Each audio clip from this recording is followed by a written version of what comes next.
आप सभी का स्वागत है मेरे YouTube चैनल कॉन्सेप्ट फ्लो में। मेरा नाम है पंकज कुमार। आप मुझे फॉलो कर सकते हैं मेरा इंस्टा आईडी पंकज1892 कुमार पे और अपने डाउट्स पूछ सकते हैं। आज हम बात करने वाले हैं कन्वर्ज ऑफ बीपीटी के बारे में। लास्ट वीडियो में मैंने आपको बीपीटी के बारे में बताया और उसमें मैंने आपको एक्टिविटी के थ्रू भी समझाया कि हमारे एनसीईआरटी में क्या एक्टिविटी है। बेसिकली हम जब भी पढ़ते हैं तो जो हमारे एनसीईआरटी में एक्टिविटीज़ वगैरह दी होती है उसे हम नहीं पढ़ते हैं, बट मैं आपको हर एक जो पार्ट हमारे एनसीईआरटी में दिया हुआ है मैं उसके बारे में आपको बताऊंगा कि बेसिकली हमारे बुक में आखिर ये सारी चीज़ें कैसे दी गई हैं। ठीक है, तो चलो सबसे पहले एक्टिविटी 3 को देखते हैं, फिर मैं कन्वर्ज ऑफ बीपीटी को प्रूव करके दिखाऊंगा कि आखिर हम उसको प्रूव कैसे करते हैं। एक्टिविटी 3 देखो क्या बोल रहा है एक्टिविटी 3 में कि एक एंगल ड्रॉ करो एक्स ए वाई, है ना। यहाँ पे देख सकते हो एक एंगल क्या किया गया है, ड्रॉ किया गया है एक्स ए वाई। ये एक एंगल ड्रॉ किया गया। बोल रहा है on your notebook and on रे ए एक्स, है ना। ये एक देखो, ये एक रे है इसका, इस एंगल का ये रे है A X. Mark point B1 B2 B3 B4 and B, और इस पे क्या करना है, हमें पॉइंट्स बनाने हैं। तो ये हो गया B1 B2 B3 B4 B, ऐसे पॉइंट्स बनाने। सेम यही काम रे ए वाई पर भी करना है। ए वाई पर भी क्या करना है, कुछ पॉइंट्स बनाने हैं। जैसे देखो C1 C2 C3 C4 C, ठीक है। उसके बाद क्या करना है, उसके बाद हमें B1 से C1 को ऐसे ज्वाइन कर देना है, ठीक है। इसको कर दो, फिर B और C को ज्वाइन कर दो, B1 C1 को कर दो और BC को ज्वाइन कर दो। जब ज्वाइन करोगे और इनका जब रेशियो निकालोगे तो रेशियो देखो क्या होगा, ये आ जाएगा 1 और नीचे की तरफ 1 2 3 4, यानी कि 1/4 आ जाएगा। इनका रेशियो कितना आ जाएगा, 1/4। फिर तुम क्या करोगे, B2 C2 को ज्वाइन करके देखोगे। तो B2 C2 को अगर ज्वाइन करके देखो तो बेसिकली कितना आएगा, तो देखो यहाँ पे A B2 अपॉन में B2B, है ना। A B2 यहाँ पे लेकर क्या होगे, ठीक है ना। उसके बाद B2 से B, ये वाला, ठीक है ना। अब यहाँ पे ज्वाइन करोगे तो यही तो रेशियो बनेगा, ये और ये रेशियो बनेगा। तो इसका भी तुम लिख लोगे 2/3 आ जाएगा। वैसे ही अब B3 से C3 को ज्वाइन करोगे तो रेशियो क्या बनेगा, A B3 और B3B, ठीक है ना। ये देखो यहाँ पे, और सेम ऐसे ही यहाँ पर भी आएगा कि A C3 हो जाएगा और C3 C हो जाएगा, और इसका निकालोगे तो 3/2 आएगा। ऐसे ही आगे चलोगे तो 4/1 आएगा। तो बेसिकली ये जो रेशियो आ रहा है ये तुम्हें क्या प्रूव कर रहा है, रेशियो प्रूव कर रहा है कि अगर दोनों तरफ मान के चलो कि ये जो रेशियो है, साइड का जो रेशियो है अगर इक्वल आएगा तो इसका मतलब वो जो लाइन जो तुमने ज्वाइन की है वो एक दूसरे के क्या होंगे, पैरेलल होंगे, ठीक है ना। वो एक दूसरे क्या होंगे, पैरेलल होंगे। और यही बेसिकली हमारे कन्वर्ज ऑफ बीपीटी में बोल रहा है कि from 1 2 3 and 4 it can be observed that if a line divides two sides of a triangle in the same ratio then the line is parallel to the third side, यानी कि वो क्या होगा, थर्ड साइड के parallel होगा। Converse of BPT, converse of BPT क्या कहता है, इसको हम थ्योरम 6.2 के भी नाम से जानते हैं। If a line divides any two sides of a triangle, अगर कोई एक लाइन है और वो क्या करता है, दो साइड्स को डिवाइड करता है इन द सेम रेशियो, है ना, सेम रेशियो में, then the line is parallel to the third side. इसका मतलब जो लाइन होगी वो क्या होगी, थर्ड साइड के पैरेलल होगी। ये हमारा क्या है यहाँ पर थ्योरम है। क्या कहता है, if a line divides any two sides of a triangle in the same ratio then the line is parallel to the third side. जो हमने अभी एक्टिविटी के थ्रू में देखा, क्या देखा मैं आपको फिर से एक बार बता देता हूँ कि अगर ये मेरा एक ट्राइंगल है, अगर ये एक मेरा ट्राइंगल है और इस ट्राइंगल में ये हमने क्या कर दिया, एक लाइन डाल दिया। इसको नाम लिख लेते हैं कुछ, ये हो गया A, ये हो गया B, ये हो गया C, ये हो गया D और ये हो गया E। और जब हमने ये लाइन में, ये जो DE लाइन है, D लाइन ने क्या कर दिया, तो AB को और AC को इंटरसेक्ट कर दिया दो पॉइंट पे, ये एक पॉइंट है, एक पॉइंट पे इंटरसेक्ट कर दिया। और जब हमने इसका रेशियो निकाला तो हमने देखा कि रेशियो आ रहा है वो कितना आ रहा है, AD अपॉन में DB इक्वल आ रहा है किसके, AE अपॉन में EC के। अगर इन दोनों का रेशियो अगर सेम आ गया, इक्वल आ गया, इसका मतलब मैं बोल सकता हूँ, क्या बोल सकता हूँ कि ये जो DE जो लाइन है और ये जो BC लाइन है ये एक दूसरे क्या होंगे, पैरेलल होंगे। यानी कि DE पैरेलल होगा किसके, BC के।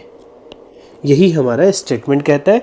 और तुम्हें थ्योरम के स्टेटमेंट याद होनी चाहिए कि if a line divides any two sides of a triangle in the same ratio then the line is parallel to the third side. तुम रिपीट करोगे एक दो बार तुम्हें याद हो जाएगा। If a line divides any two sides of a triangle in the same ratio then the line is parallel to the third side. चलो अब इसको प्रूव्ड करते हैं कि प्रूव्ड कैसे करते हैं, ठीक है ना। चलो मैं इसको प्रूव्ड करके तुम्हें दिखाता हूँ। देखो यहाँ पर भी हमें क्या करना होगा, एक डायग्राम बनाना होगा जो ऑलरेडी तुम्हारे एनसीईआरटी में देख रखा है 6.2। तो सबसे पहले तुम्हें मैं डायग्राम समझा देता हूँ कि डायग्राम कैसे बनाना है, फिर 1 by 1 हम क्या करेंगे, इसको प्रूव करेंगे। तो देखो बेसिकली क्या करना है कि एक ट्रायंगल बनाओगे तुम। सबसे पहले क्या बनाना है, तुम्हें एक ट्रायंगल बनाना है। पहले डायग्राम को समझ लो।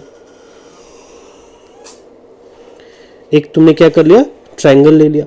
ट्रायंगल जब ले लेना तो इसके नाम लिख लेना, ABC नाम लिख लिया। उसके बाद क्या करना कि एक लाइन डालना है ना, एक लाइन हमने ऐसे डाल दिया।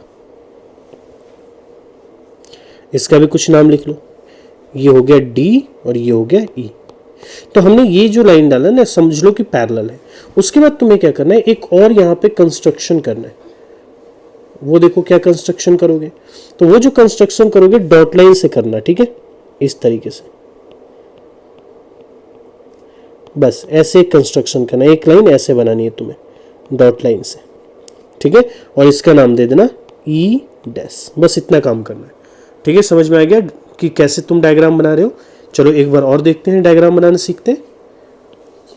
चलो सबसे पहले क्या करोगे, एक ट्रायंगल बनाओगे। ये ट्रायंगल बना लिया हमने, फिर इसका नाम लिख लोगे। ये नाम लिख लिया ABC। फिर क्या करोगे, एक यहाँ पर पैरेलल लाइन ड्रॉ कर लोगे BC के पैरेलल। चलो ये ड्रॉ कर लिया, ठीक है ना। इसका कुछ नाम दे दो। इसका हमने नाम दे दिया D और इसका नाम दे दिया E। फिर एक और तुम कंस्ट्रक्शन करोगे और इसमें क्या करोगे, D से जो AC लाइन है ना, इस पर एक डॉट लाइन से ऐसे लाइन डाल दो इस तरीके से। बस इतना काम करना है तुम्हें। और इसका नाम दे देना E डैश। समझ में आ गया कि किस तरीके से तुम्हें यहाँ पर डायग्राम्स को ड्रॉ करना है, ठीक है। चलो अब आगे बढ़ते हैं और इसको हम प्रूव्ड करके देखेंगे कि आखिर हम इसको प्रूव्ड कैसे कर सकते हैं। एक ट्रायंगल बना लेते हैं, ये हो गया ट्रायंगल। और फिर क्या कर दो, एक लाइन डाल लो, है ना। एक लाइन में ये एक काम करते हैं, पहले नाम लिख लेते हैं। ये हो गया ABC। अब एक लाइन डाल लेते हैं, ठीक है। तो लाइन डाल लेते हैं, ये रहा एक BC के पैरेलल लाइन। इसका कुछ नाम लिख लो, ये हो गया D और ये हो गया E, ठीक है। चलो अब पहले गिवन से स्टार्ट करते हैं, फिर कंस्ट्रक्शन करेंगे। यहाँ पे मैंने लिखा है गिवन कि मेरे को दिया क्या हुआ है। तो दिया हुआ है एक ट्रायंगल, है ना, एक ट्रायंगल ही तो दिया हुआ है, ABC ये दिया हुआ है। और दूसरा क्या दिया हुआ है, तो दूसरा हमें दिया हुआ है कि ये जो DE लाइन है ये AB को और AC को कट करता है, या एक लाइन जो है वो AB को D पॉइंट पे और AC को E पॉइंट पे क्या करता है, इंटरसेक्ट करता है, ठीक है। तो ये हमें लिखना होगा। तो लिखेंगे अ लाइन इंटरसेक्टिंग, है ना। लाइन कौन सा है, DE। तो पहले DE लिख लेते हैं। A line DE intersecting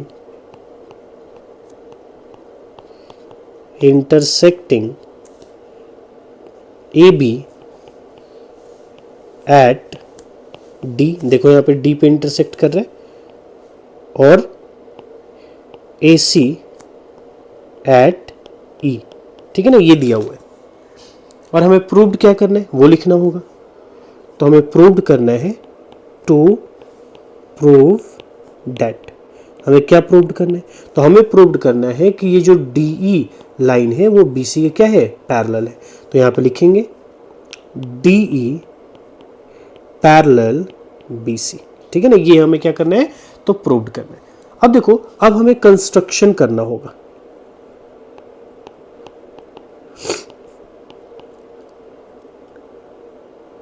construction या कंस्ट्रक्टिंग, है ना।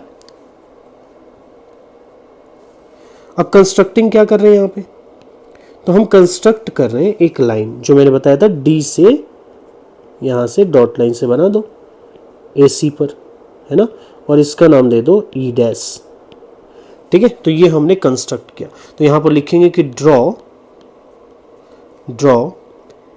D E dash parallel to BC। ठीक है ना, ये ध्यान रखना, ये तुम्हें पैरेलल तुम्हें मानते हुए ड्रॉ करना है कि DE डैश क्या है, BC के पैरेलल है। ठीक है, अब यहाँ से प्रूव्ड हमारा स्टार्ट होता है कि क्या क्या लिखेंगे वो चलो देखते हैं। तो यहाँ से प्रूफ करेंगे।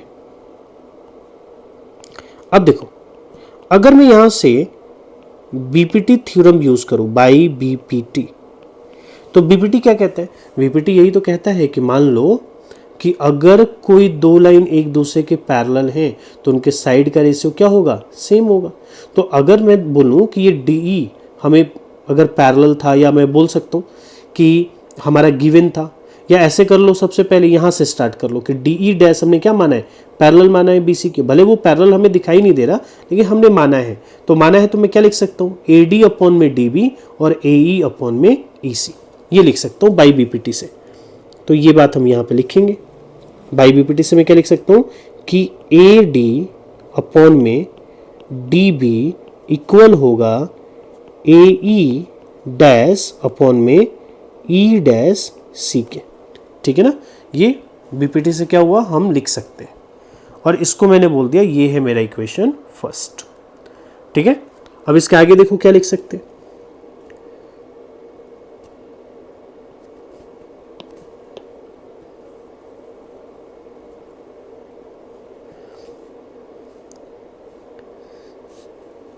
अब देखो इसके आगे हम लिख सकते हैं, ये हो गया इक्वेशन फर्स्ट। क्या मैं ये लिख सकता हूं कि AD अपॉन में DB इक्वल होगा AE अपॉन में EC के, क्योंकि इसमें यही तो बोला गया था कि अगर मान लो कि एक ट्रायंगल में अगर उनके साइड का रेशियो सेम है तो ये साइड का रेशियो हम सेम लिखेंगे कि AD अपॉन में DB और AE अपॉन में EC, ये हमारा गिवन है। ठीक है ना, ये हमारे स्टेटमेंट से क्या है, गिवन है। तो गिवन लिख लिया हमने। ठीक है ना, ये हमारा गिवन हो गया।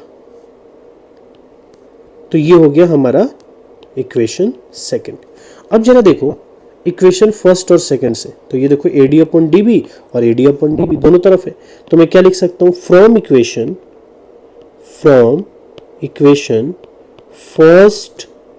एंड सेकंड से। तो फर्स्ट एंड सेकंड में अगर तुम देखो तो AD अपॉन DB इक्वल हो गया। तो क्या लिख सकते हैं, AE अपॉन EC इक्वल हो जाएगा किसके, AE upon AE dash upon में E डैश C के।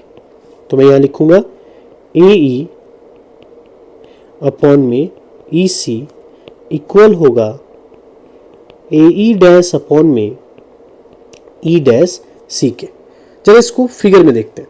ये देखो AE अपॉन में E डैश C और AE डैश अपॉन में E डैश C, हमने ये प्रूव किया। अब ये प्रूव किया, लेकिन हमें ये बेसिकली दिखाना है कि ये पैरेलल है इसके और ये पैरेलल है इसके। ये तभी पॉसिबल है अगर मैं ये प्रूव कर दूं कि DE डैश और DE दोनों एक ही लाइन है ना, एक ही जगह ये है, तभी जाकर के ये प्रूव्ड हो सकता है। तो मैं क्या करूंगा, देखो आगे दोनों ही तरफ इक्वेशन में 1 ऐड कर लूंगा, ऐड 1 बोथ साइड।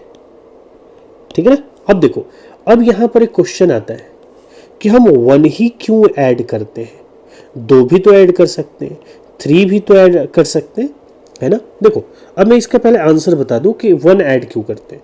1 इसलिए ऐड करते हैं ताकि तुम चीज़ों को क्या कर सको, होल देख सको, पूरा देख सको।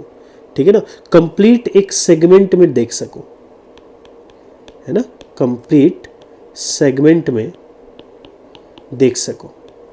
तो कंप्लीट सेगमेंट में देख सको इसलिए 1 ऐड करते हैं। अब मान लो कि 2 ऐड क्यों नहीं करते, तो मैं तुम्हें यहाँ पर 2 भी ऐड करके दिखाऊंगा और 1 भी ऐड करके दिखाऊंगा कि क्यों नहीं करते। ठीक है, चलो जरा इसको मिटा लेते हैं। अब चलो आगे क्या लिखेंगे, दोनों तरफ ऐड करो 1, तो ए ई अपॉन में ई सी प्लस में 1 हो जाएगा, इक्वल में ए ई डैश अपॉन में ई डैश सी प्लस में 1 हो गया।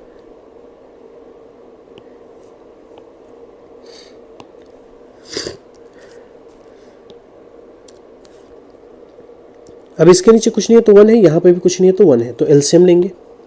तो एलसीएम लेंगे तो क्या हो जाएगा, तो एलसीएम आ जाएगा, ये आ जाएगा ई सी अपॉन में ई सी से इसे ब्रेक कर जाएगा तो ऊपर क्या आ जाएगा तुम्हारा, ऊपर आ जाएगा ए ई, ठीक है, इसी से इसी कैंसिल हो गया तो 1 आएगा, तो और यहाँ पे नीचे कुछ नहीं है तो क्या है 1 है, तो 1 में करोगे तो ई सी, तो यहाँ पे आ जाएगा ई सी आ जाएगा, ठीक है। वैसे ही देखो यहाँ पे एलसीएम लोगे तो क्या आ जाएगा, ई डैश सी आ जाएगा, यहाँ आ जाएगा ए ई डैश प्लस में ई डैश सी आ जाएगा। अब इसको फिगर में देखना है, ए ई प्लस में ई सी, देखो ए ई प्लस में ई सी, इसको मैं क्या लिख सकता हूँ, पूरे को ए सी लिख सकता हूँ, पूरा एक कंप्लीट सेगमेंट आ गया, इसलिए हम ऐड करते हैं 1, तो मैं इसको लिख सकता हूँ क्या, ए सी अपॉन में ई सी, ठीक है। वैसे ही देखो दूसरे वाले को चेक करो, तो दूसरा क्या है, ए ई डैश अपॉन में ई डैश सी, तो इसको भी क्या लिख सकते हैं, ए सी ही तो लिख सकते हैं, तो यहाँ पर लिख लो ए सी अपॉन में ई डैश सी, ठीक है, ये आ गया। अब एक बात बताओ कि ये ऊपर भी क्या आ गया तुम्हारा, ए सी आ गया, इधर भी क्या आ गया, ए सी आ गया, तो ये दोनों तो इक्वल हैं, तो ये भी तो इक्वल होंगे ना, कि ई सी और ई डैश सी ये भी आपस में क्या होंगे, इक्वल होंगे, ठीक है ना, ये एक ही पॉइंट पर आएंगे, तभी तो ये पॉसिबल है। अब देखो इसको क्या कर सकते हैं, ए सी से ए सी कैंसिल आउट हो जाएगा, अगर ये मल्टीप्लाई में अगर डिवाइड में भेजो तो कैंसिल आउट हो जाएगा ना, तो इसी तरीके से ये ई सी और ई डैश सी क्या आ जाएंगे, इक्वल आ जाएंगे। मैं इसको यहाँ पे लिखता हूँ मिटाने के बाद, तो यहाँ पे मैं क्या लिखूँगा, तो ए सी को कट कर देता हूँ, ए सी से ए सी कैंसिल आउट हो गया, तो यहाँ पे क्या आ जाएगा, ई सी इक्वल में ई डैश सी। अब देखो मैंने इन दोनों को क्या कर दिया, इक्वल प्रूव कर दिया, ठीक है ना। यहाँ पे जरा देखो ई डैश, ये रहा ई सी, ठीक है ना, और ये रहा ई सी ई डैश सी, ये रहा, ठीक है ना। इन दोनों को मैंने क्या प्रूव कर दिया कि ये दोनों इक्वल ही हैं। तो जब दोनों इक्वल हैं तो दोनों कब इक्वल हो सकते हैं, जब ये दोनों के दोनों एक ही पॉइंट पे हो। अगर दोनों एक ही पॉइंट पर नहीं होंगे तो सीधी सी बात है कि ये पॉसिबल ही नहीं है। तो इसका मतलब मैं यहाँ पर लिख सकता हूँ कि 10 ई एंड ई डैश कॉन्साइड, ठीक है ना, यानी एक ही पॉइंट पर ये आते हैं, एक ही लाइन है समझो। तो मैं क्या लिख सकता हूँ, अब देखो अब बेसिकली हमने ये प्रूव कर दिया कि ये जो डी ई डैश है और डी ई है ये दोनों एक ही चीज़ है, तो दोनों एक ही है। तो इसको मैंने अगर पैरेलल प्रूव किया था तो ये क्या हो गया, ये ऑलरेडी पैरेलल हो गया। तो मैं यहाँ पर लिख सकता हूँ कि डी ई पैरेलल है किसके, बी सी के, और यही हमें क्या करना था, प्रूव करना था, यही हमें प्रूव करना था, ठीक है।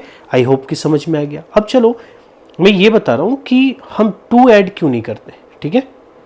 तो इसको मैं पहले बता दूं कि 2 ऐड क्यों नहीं करने वाले हम। यहाँ पर बेसिकली क्या था कि हमारे पास रेशियो था, ठीक है।